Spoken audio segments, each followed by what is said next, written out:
Welcome everyone. This is going to be interactive. It's like a dinner party conversation. As long as you're not going to give a speech from the floor, I encourage you to jump in anytime you want. I encourage the panelists to jump in anytime they want.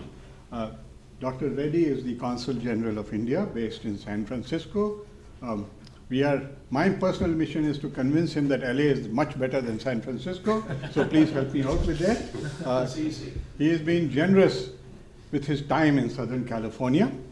He's a unique diplomat. His bio is on the website and so on, but what makes him unique is that, first of all, he's a medical doctor by training. Second of all, most of his career has been spent on trade and investment. Okay? So, unlike many of his predecessor diplomats, he has a unique background to be able to address the things we are concerned about. And if you have anything bad to say about India, please don't hold back. We can handle that. Okay? That's my daily job for the last 22 years has been listening to all the problems India has.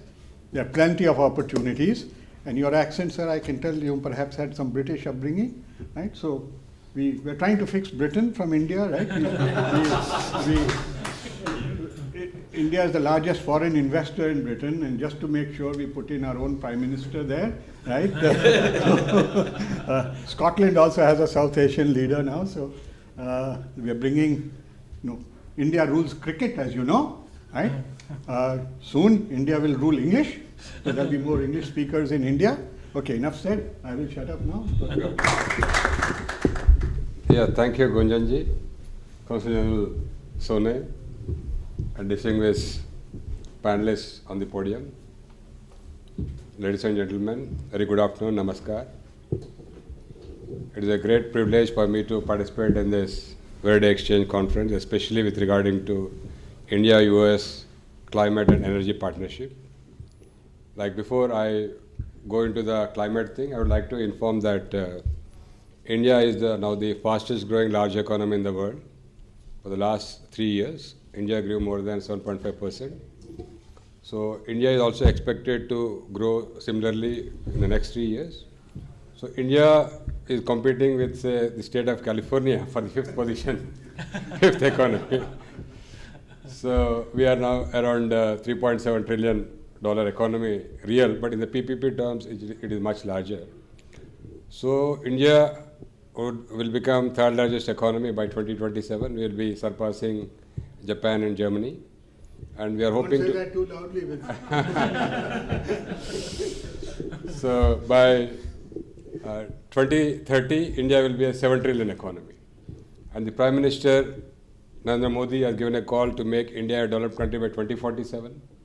So if we see the last 30 years Indian average growth, and we want to grow at 8%, 7%, but even the average growth of 30 years was 6%. Assuming that even India grew at 6%, by 2047, India will be anywhere between $32 to $35 trillion economy, and hopefully it will be the second largest by 2047.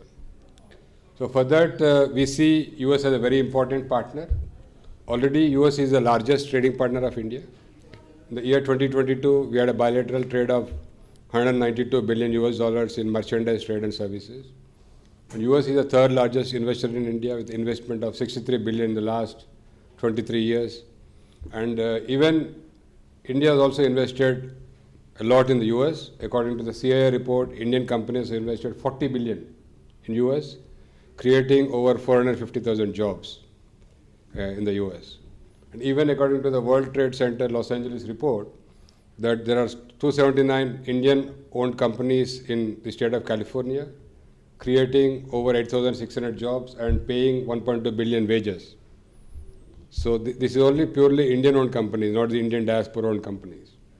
So India is also like, but when we see while US is the largest partner of India, but we see like if we compare India in US imports, it is hardly 2%.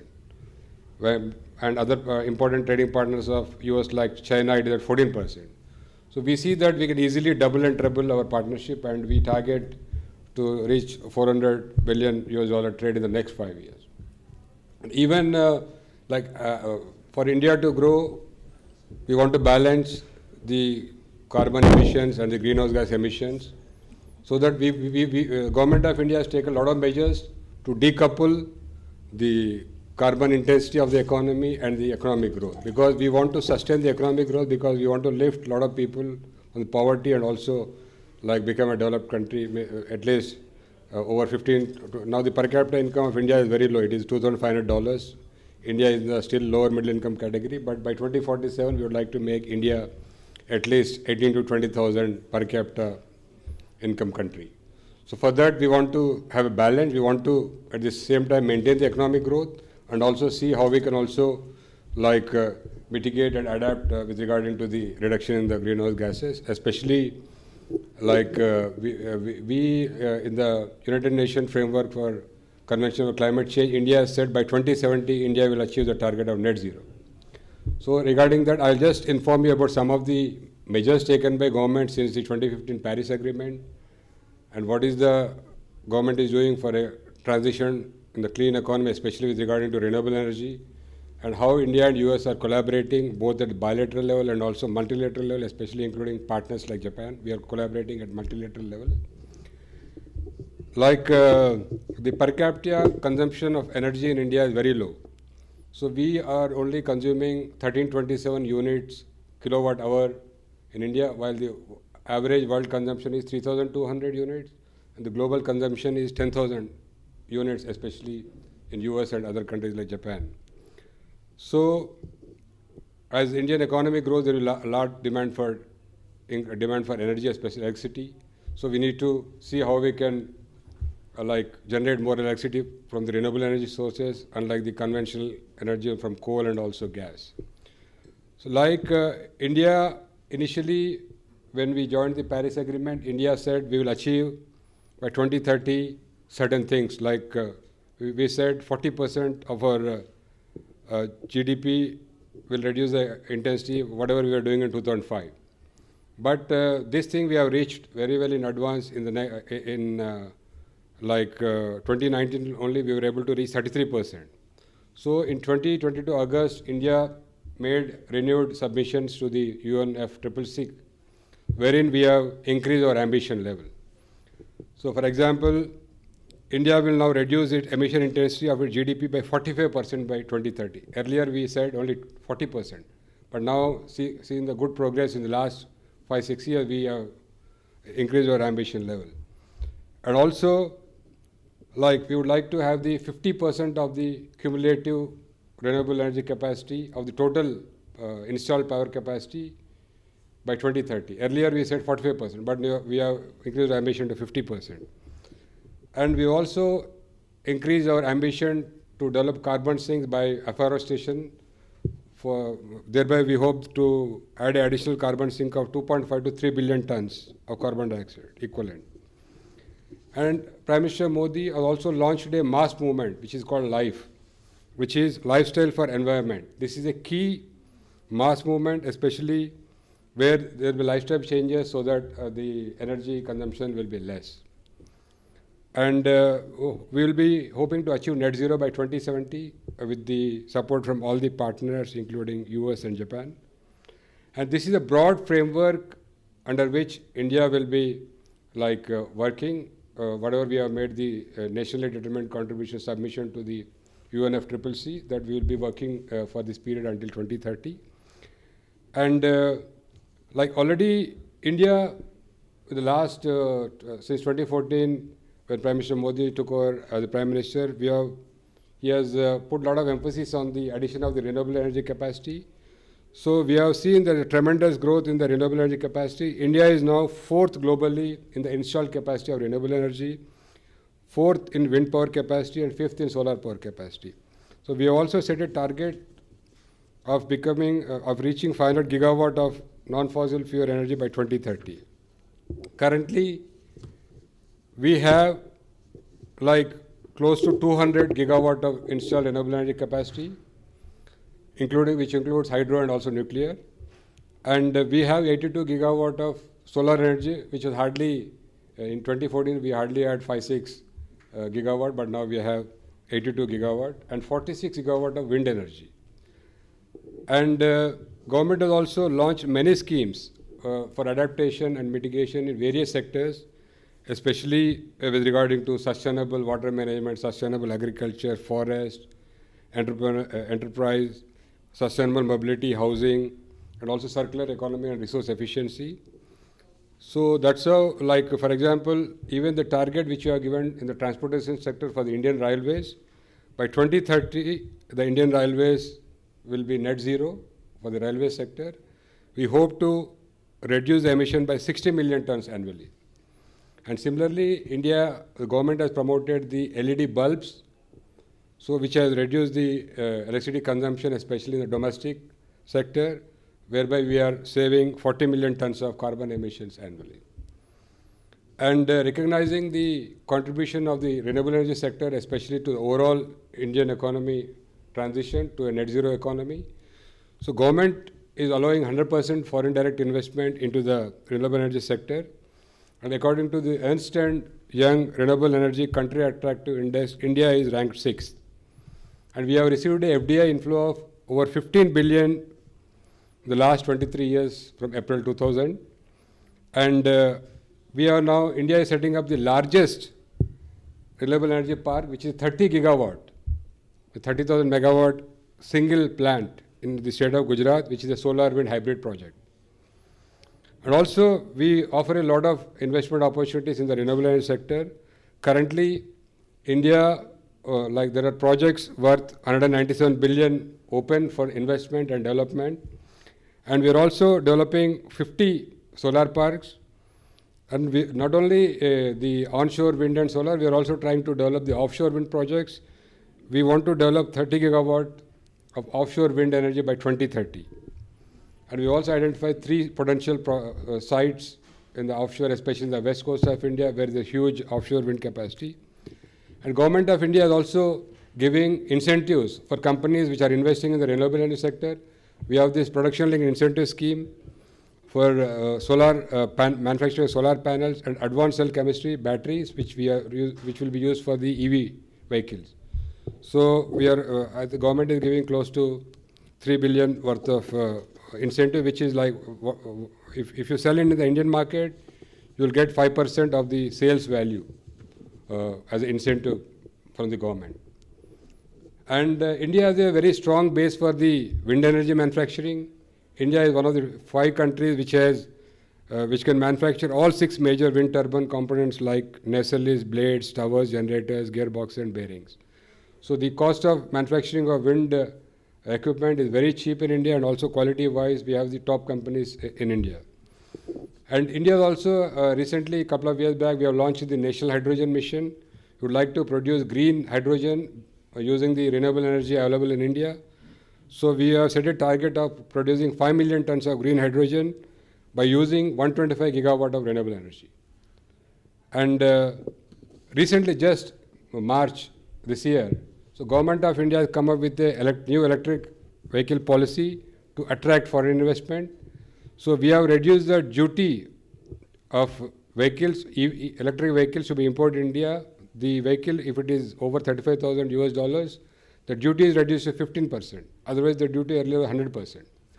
But the company has to invest $500 million in India to set up some manufacturing facility in 3 years' time.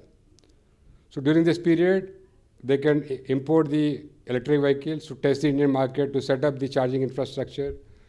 And because you can see the duty, how much concession India is offering, 100% to 15%. So a lot of EVs can be sold in Indian market. And we would like to increase the domestic value addition. Initially, they can start with assembly of EVs. We put the value addition norms at 25%, but in the 5 years, they need to take the value addition to 50%. So this, because we want to attract investment, Government of India is willing to discuss with investor partners what are the measures in a specific sector. If there's foreign investor interested, we would like to discuss and also see how we can best come up with incentive structures to enable investment in these, especially in the critical sectors. And coming to bilateral cooperation with the US, so India is the largest, we import a lot of hydrocarbons from US. This was only started since 2017. Now in the 2022, we are importing already 19 billion worth of gasoline and the natural gas from US, LNG. So in April 2021, India and US Climate and Green Energy Agenda 2030 Partnership was launched. There are two tracks. One is Strategic Clean Energy Partnership, and the second one is Climate Action and Finance Mobilization Dialogue. So the Strategic Clean Energy Partnership has 5 pillars. One is power and energy efficiency, renewable energy, responsible oil and gas, sustainable growth, emerging fuels and technologies, especially hydrogen, biofuels, and waste to energy. And like in September 2023, to lower the cost of capital and accelerate the deployment of renewable energy projects in India, especially battery storage and emerging green technology products in India, both Indian financial institutions and US, like the India's National Investment Infrastructure Fund and the US Development Finance Corporation, they have agreed to set up a $500 million as an anchor fund to attract investment into India. Especially, it is called as a Renewable Infrastructure Investment Fund. Investors can take loan from this as an anchor. They'll come in as anchor investor. And we also have a partnership with UC Davis and also the California Energy Commission and California Air Resources Board. I think Siva will be explaining those things in detail. I don't want to dwell with that. But I would like to inform you about the plurilateral initiatives and multilateral arenas where both US and India is collaborating with important partners like Japan. So first is this International Solar Alliance, which was created in 2015 on sidelines of the Paris Agreement. So now the Secretariat is in India. So all the UN member countries can become members. So far we have 119 countries signatories and 98 countries have ratified, including the US. They have ratified this agreement. And this is promoting the solar capacity in many areas, especially in the countries in the developing south, so that they can also adapt renewable energy in their countries. One last thing I would like to mention. This is a very important thing. This is the Indo-Pacific Economic Framework Agreement, which is led by US, in which US and India are partners, including Australia, which are the Quad members. And we have some 7 members in the ASEAN countries, New Zealand and Fiji and Korea. So this is basically to promote the green technologies through concerted government efforts by increasing the demands in the goods and services, especially zero emission vehicles, and also making technologies affordable and accessible, including there is also provisions for investment. And we have, under this there is an investment forum which has been created. It is the first meeting of this IPF Investment Forum is going to be held in Singapore on 5th and 6th of June. So wherein all the important stakeholders, including government and the private sector, will be meeting to discuss the opportunities in these 14 countries to invest, and also how the governments can also work together to attract investment. And we see a lot of potential to collaborate, especially with the state of California being on the Pacific coast, especially regarding to the green shipping corridors and also renewable energy sector. We see a lot of potential for collaboration. So with this, I would like to thank the Verda Exchange and Gunjanji and also Consul Sona for giving me the opportunity to speak on this very important topic of collaboration in the climate. Thank you.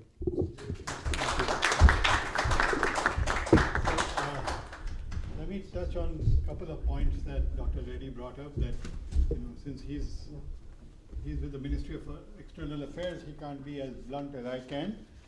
Many of you read the New York Times, right? How many? Raise your hand. Okay.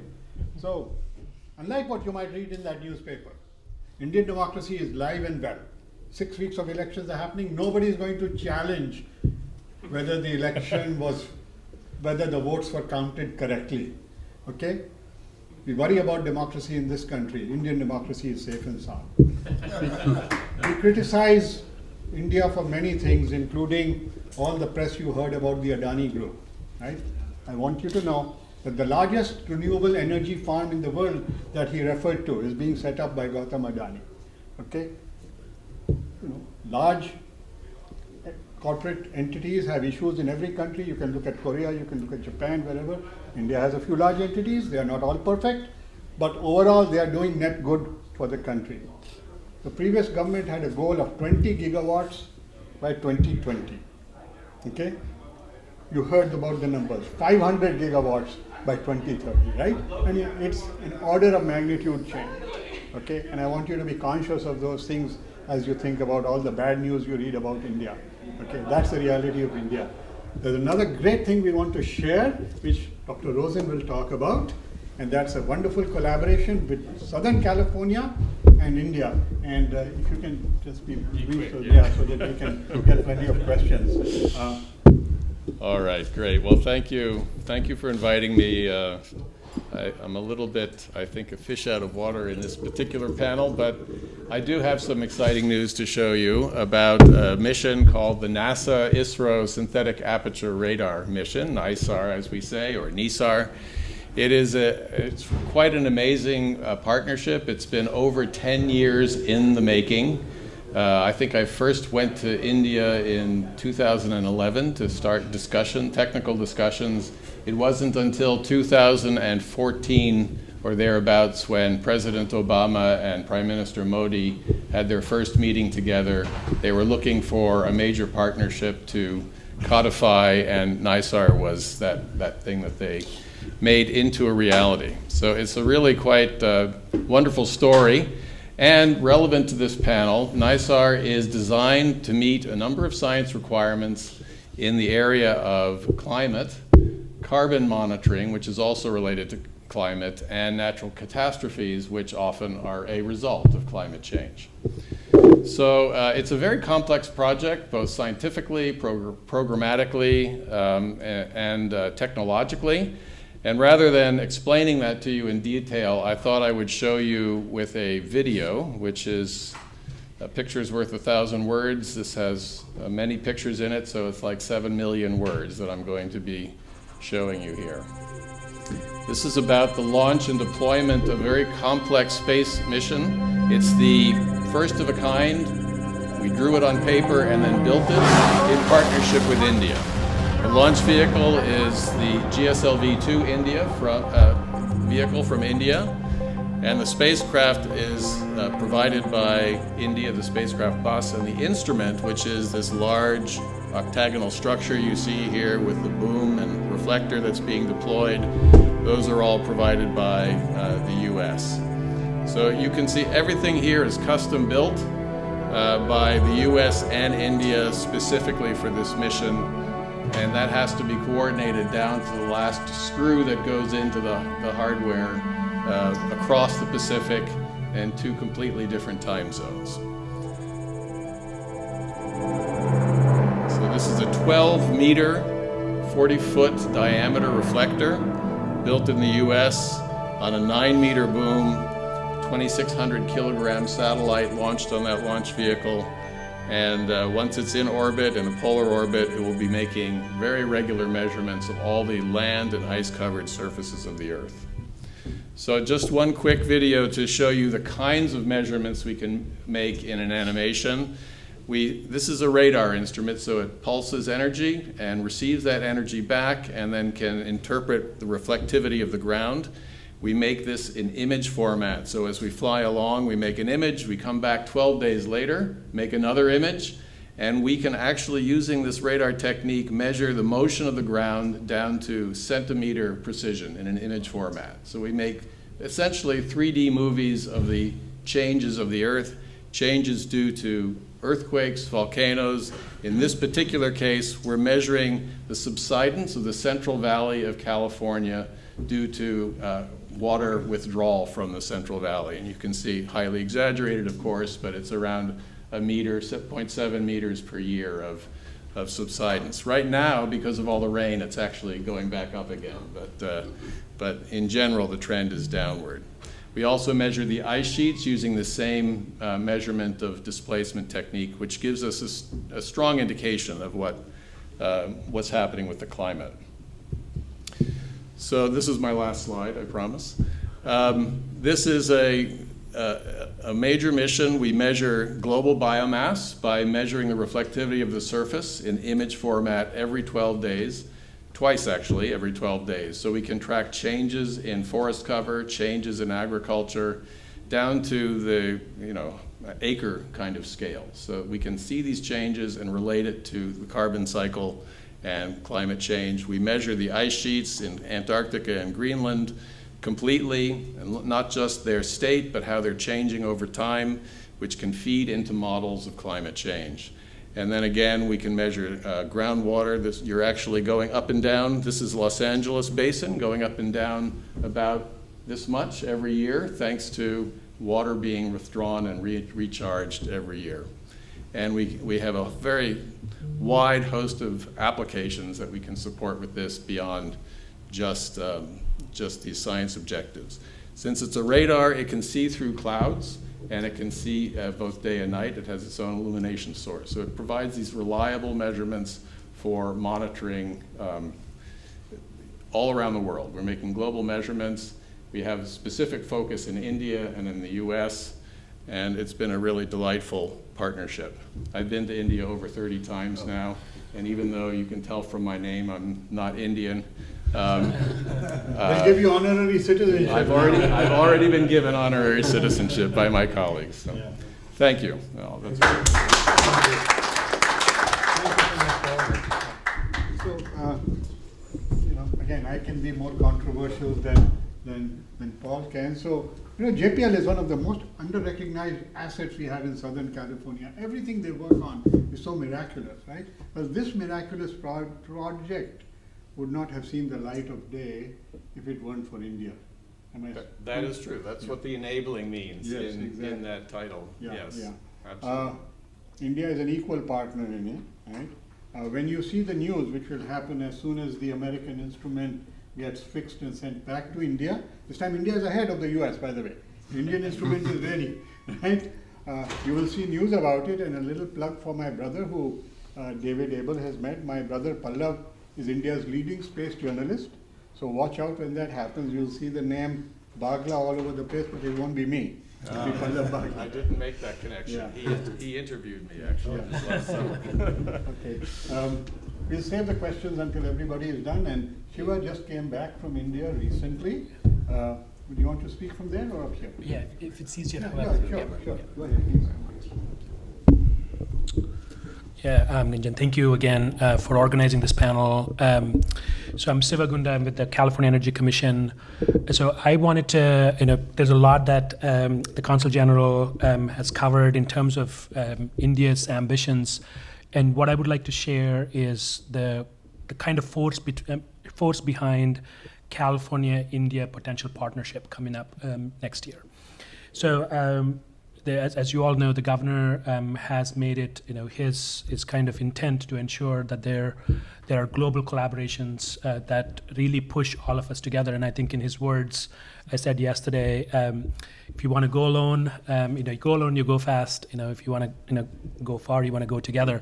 And so with that spirit, he has, really encouraged most of the state agencies to take lead on developing collaborations, and we have an amazing collaboration with Japan today, countries in Europe, countries in Latin America, and India has been on the radar for a long time, and we really kickstarted that in good faith this year. So I, as mentioned, I was in India with the California delegation, UC Berkeley, UC Davis, but also representatives from California Resources Board, California Energy Commission and California Public Utilities Commission. We were there with the single purpose of beginning the exploratory discussions on the opportunities for collaboration and how do we ensure that there is clear venues for collaboration and moving the climate agenda forward.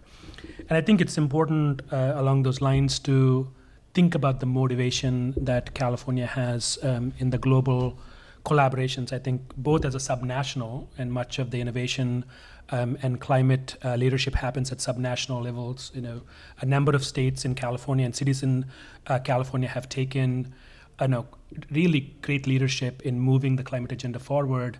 And very similarly, in India, we have a number of states. I think a couple of states were mentioned today, Gujarat, or you talk about Maharashtra, Karnataka, Odisha. Different states are taking leadership in different areas. And there's also cities like Mumbai, or Ahmedabad, who are like really focused on this broad transition. And we are looking at how do we, as California, as we begin to, at the tip of the sphere, invest in new technologies, one, share lessons from what we're learning, but also learn from India on the process innovation and scale. Some of the numbers that the Consul General mentioned, in California, we are thinking about putting in about 50 gigs of clean energy by 2030. And India is thinking about 500 gigs in 2030. So just the 10x play is tremendous. Another statistic, I don't know if you all heard, that the Consul General mentioned, a single state is investing in 125 gigawatts just for green hydrogen. Those scale, the numbers that we've heard was just tremendous. So as we spend time there, and I visited with about 5 states, spent a lot of time over two weeks traveling from Delhi to Mumbai, to all sorts of places. And anyway, it was great for me. I grew up there and came here, and I think of my role at the commission as a blessing from Governor Newsom. I'm incredibly grateful for the opportunity to serve in this role, but also bring together the partnership with India and California. So some of the core areas of focus, and I want to go through this quickly so we can reserve some time for Q&A, is really around processes. So one of the things that most states in in India were interested in were, how do you do resource planning? So what are the forecasting tools? What are the integrated resource planning tools? So we talked a lot around providing information on how we gather data and how do we use that data for planning purposes. So that's a common ask from most of the state agencies there. So that's something we're working on right now, figuring out a structure for an MOI, both with India and specifically with states in India. So that's currently being worked out. Another area of collaboration was around deployment of energy efficiency, something, Gunjan, you mentioned. There's a lot of interest on how do we ensure that India, as it grows really rapidly here over the next 5 to 10 years, takes into account some of the successes we had here in terms of energy efficiency and demand response and demand flexibility. So we've discussed a lot about how do we incentivize that, how do we structure tariffs to make sure that can occur. So that's another area that we talked about. Hydrogen was a big issue, specifically around the investment that India is thinking about supply chain. So there's a huge push from India on investing in the supply chain necessary for India, but in scaling that could be a great global partner for not only the West, but also for the global South. So we're thinking through, how do we ensure that these partnerships are really looking at the whole, the global whole as together, and we can help each other on these important issues. Another element that we discussed that was very important was penetration of EVs. So we talked about electric vehicles and the penetration, and again, what are the incentive programs we are doing here in California that are both successful but hard lessons we've learned. One of the things we basically had a joke going into every meeting was, what happened to NEM, right? So the NEM tariff, and every meeting started with that. But interestingly, India doesn't do NEM. Right, so it's kind of the interesting part of that is like upfront rebates versus NEM and ratepayer based programs. So overall, I think the intent here for us would be really planning for a visit for the governor in 2025, first quarter 2025. The governor is really interested in going there early part of next year. And as a part of that, we have about 6 months to iron out some of the opportunities for both state level collaboration, but also India and California collaboration. So we're right now working through an MOI and areas of focus, and how do we ensure that happen in time for potential governor visit in the first quarter next year. So happy to answer questions. That's awesome. Thanks. None of this happens without money, right? So there's plenty of cross trade between the US and India, and I should also acknowledge that the government of Japan has been very crucial in providing extremely generous loans for India to be able to build, for example, its first bullet train system, the transportation corridor between Delhi and Mumbai. It's a long relationship that goes back many, many decades. But on the stage here, we have Anil Taminidi, is that Yeah, how you say it? that's Yeah. Anil runs the Angelino group, and I think he's a money guy, so we want to hear from him. Thank you, everyone. Really appreciate the comments. So I'll try to keep it brief so we can open to Q&A. So I'm with a firm called Angelino Group, named after Los Angeles. So the founders are all from LA.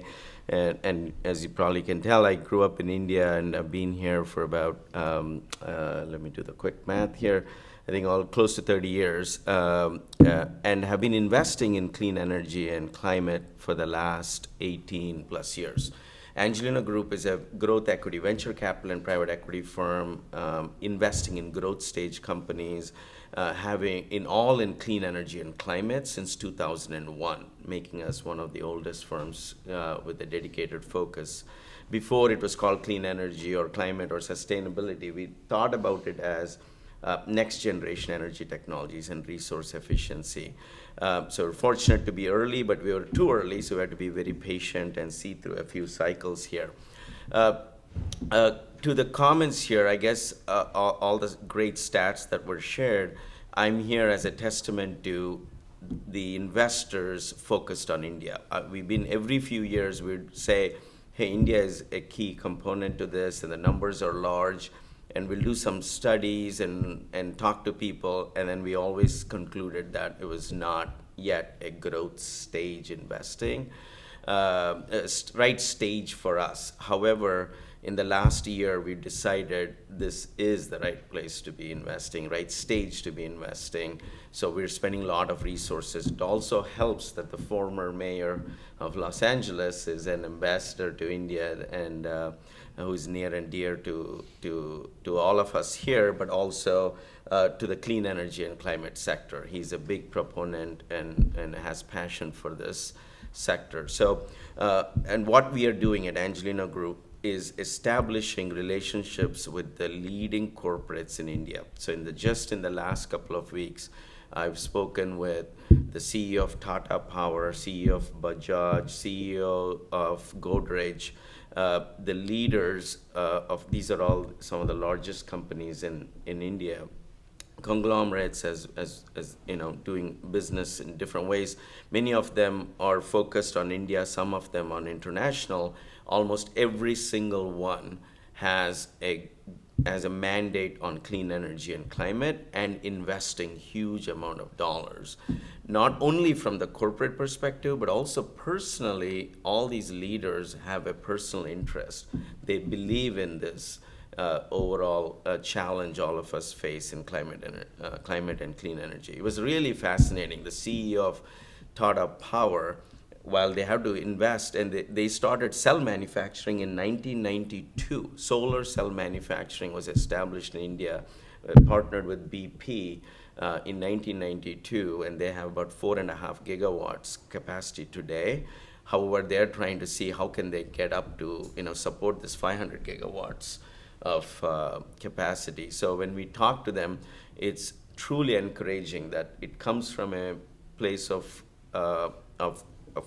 commercial success and demand, that they think it's important to invest in the space, but also truly believe in it personally. So we're big believers in it. We're trying to invest in India.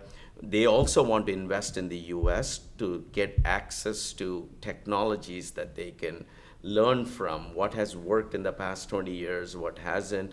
That's the advantage of coming up now. They can skip a few mistakes that, you know, we did, and India as it is a learning nation, and they're very open to inputs, as we heard from Consul General. So I'm very bullish on this space, and we think we're going to see a lot in this next decade. Okay. Thank you for that. So, I want to see some tough questions from the audience. David has a tough question for us. I have a tough question for everybody exchange. We've been trying with Gunjan's guidance and others to begin to build relationships with India within this conference. We have the Consul General of Japan here. They've been our partner for more than a decade. And as the Consul General of India understands, we opened a conference there. We've had long relationships with Canada and many other countries, but we're just beginning, mostly as Anil said, because our mayor is now the ambassador to India, to realize that there's another major company and economy that's over there that we ought to pay attention to. But you can tell from this audience, which is dwarfed by 3 or 4 other panels that are going on simultaneously, that we have not galvanized the mindset of Californians and others, and Los Angeles and others, besides Anil and Angelina Group, to be here today to hear what we just heard, or to hear from Anil that something has changed even for their investment portfolio about what's happened in India. So I'm curious, people that are here on the panel and in the audience, what do we do to get over this gap, to realize the potential for both parties of India and the United States? We think in California we're our own country, but whatever. How do we begin to build this relationship so it's stronger and more vibrant? And I'd be curious as to what you have to say about that. Thank you, David. Thank you. Let me take the first stab at that. Last 22 years I've been dealing with that very issue. So, most American media would rather talk about Stormy Daniels rather than the business opportunities that exist in India. The last section of the Wall Street Journal. Right? So, how many of you have heard of Steven Schwarzman? Right? Can you tell us who he is? Blackstone. Blackstone, right? One of the largest private equity investors in the world. He's on record to say the most profitable investments for him are in India. They are the largest owner of commercial real estate in India. And this happened only over the last 5 years. Okay? A dramatic transfer. People used to be scared of buying land in India. Okay? They just said it's too messy. The Schwarzman Group took that risk, and now they are reaping the rewards. But you won't see that mentioned in the Los Angeles Times or the Chicago Tribune or the Washington Post. I'm going to be very blunt about this because that is what is needed. We don't have a Henry Kissinger who promoted China, in the 70s, right? So maybe David, you can take that role. I'll leave it to the ambassador of the United States to do that. Does anybody want to add to that? As to how we solve this problem about India not being noticed enough? Now, like the lack of information about the opportunities in India, now that Ambassador Eric Garcetti is India, US Ambassador to India, and he belongs to Los Angeles and Southern California, I think we need to do more events about India. Maybe the Consulate can also work with institutions like you here and also people like you to do some events to especially to inform about India and the opportunities, especially India being the fastest growing large economy in the world, and because of the India's demographic dividend, we will continue to grow, and huge opportunities for collaboration. Especially, there is also encouragement from the political leadership also. They are encouraging US businesses to look at India in a big way. So I think we need to drive home that point so that we can attract more people. Like we need to see next year this room will be full of people. Thank you. I think if I can just add to that, I think it's thinking about the state agencies and interaction with India. It's also been like start and stop. I think part of it, I think to Anil's point, I think there is a right time to engage when the incentives are aligned and there is like a real agreement on the vision. And I would kind of go as far as to say, I think one, it's the right time, but also in recognizing that it takes time to understand nation's kind of trajectory before we engage. I think what you're seeing here, I probably would imagine that it's just the delay in catching up, and I would imagine the overall conversations will become more and more robust. Encouraging to hear that, and wonderful that Governor Newsom will be in India soon. That's We plan. need to make sure that gets enough PR in advance. Several other governors have gone to India in recent years, and some of those governors have state GDPs of the size of Fresno. We need to. The Texas governor was there recently. It is a big country. We won't talk about Texas. I used to live there. No, I mean, to be fair, the LNG terminal was, I guess it's in Louisiana, but it's a lot of Texas natural gas that's going to India. And I then- want to give a chance for Consul General Kenko Soni to ask a tough question, or an easy question if you like. I mean, this is just, it was supposed to be in India between 2016 and 19, so I'm a very strong fan of India as well, and Japan has been more collaboration with Quad framework, so that we like to promote more collaborations here in Los Angeles. There are so many opportunities, and there are so many good, movement. The one thing that we are really promoting is your course here is the hydrogen. So that you mentioned, Consul General already, you mentioned a little bit about the hydrogen. So I just wondering how we can really expand our collaboration in hydrogen technologies here in Los Angeles, or we can together with and Squad, maybe, I don't know, but this is a room for Australia that we can also think about how the Australia can be on the picture as well. Yeah, sure, Consul. So, like as I mentioned, we have this Indo-Pacific Economic Framework on clean economy, Pillar 3. The text has been negotiated. It is available in the public domain. So it speaks about all areas of cooperation, including this hydrogen, green hydrogen and clean hydrogen, including how we can transport, including ammonia, all those things are there.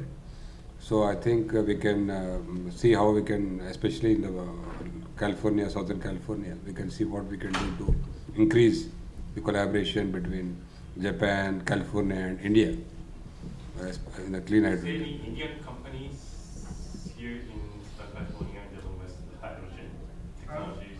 No, we don't have. Not yet, but Not yet, not by next year we hope to have that. So I just wanted to add a couple more points. Consul General Reddy is very modest as he talks about this. The two things I wanted to add. He is really available for events. It's just not talk. A lot of diplomats say things that don't happen. He's speaking at one event tomorrow morning, followed by another event at lunchtime tomorrow, and then he's going to Palo Alto to speak at another event. I don't think he ever sleeps. This is what your 10th or 12th trip to Los Angeles, and he's been to Salt Lake City, whatever, so many places. Second thing is on the Indo-Pacific Economic Forum. I should be allowed to say, when they held that meeting here in Los Angeles, Dr. Reddy was here as part of the Ministry of Commerce, dealing with the trade pillar. Okay. I won't say more than that because we hear about the trade pillar all the time. But he understands trade and investment between the two countries better than almost anyone in the Indian Foreign Service, I would say. So we are very lucky to have him here. So you had a question. Yeah, it's just a quick comment to Mr. Abel's comment about how to raise awareness for India. So I don't really keep up to date on a lot of international trade. That's not what I read in the bathroom. I don't read international trade. But the reason why I'm here is because most of the reason is I noticed that Elon Musk has been talking a lot about opening up a gigafactory and doing more trade with India. He made very positive comments about it. And I work in a tech sphere, so typically when someone mentions India, I think of H-1Bs, very talented people from IIT. I think of that. So what's your question? Oh, okay, that was just a quick comment as to how can people raise awareness, and my comment is we have Elon Musk raising a lot of awareness for India's device. Yeah. But to be very frank, I bought a Tesla in 2014. Okay, and it's a great car, but not terribly reliable. But that's what I'm when he announces a trip to India and then cancels it and goes to China, okay, it sends a kind of message that you don't want to be sending in India. Okay, I write for the Harvard Business Review about India, and my most popular article there was about General Motors and its second time that they walked out of India. Okay, those Indians have long memories. There's a reason why the elephant is on the cover of my book. They remember that for 50 years. Love Elon, but they got to do something. That bill that Dr. Reddy talked about, the EV investment. Yeah, 15%. We refer to it as the Tesla bill. That whole provision was to accommodate Tesla in India. Yes, I've got a quick question. Yeah. We've got all this computing and AI and everything else going on. Needs energy. Is there a collaboration of the energy using nuclear power, modular nuclear reactors, modular type?